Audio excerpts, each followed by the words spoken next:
Balik Pilipinas na ngayong Oktubre ang mahigit 200 OFW na apektado ng kaguluhan sa Lebanon. Yan ang ulat ni Bernard Ferrer.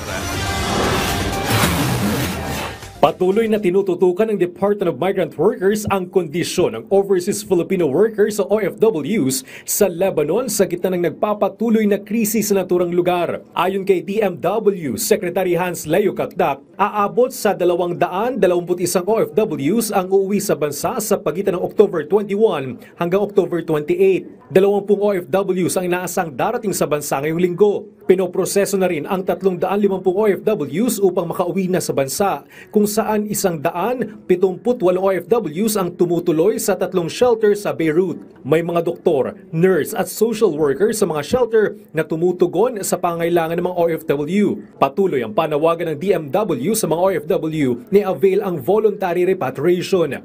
Meron silang mga personal na kadahilanan kung bakit nila gusto manatili, maaaring may sense of loyalty na sila o bahagi lang sila ng pamilya, ng kanilang employer. So, and then of course, hindi naman natin mapapagkailangan may income sila.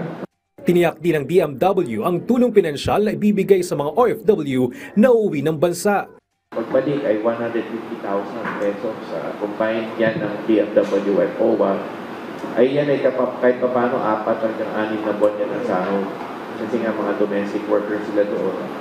Tinatayang 11,000 OFWs ang nasa Lebanon kung saan karamihan ay nasa Beirut.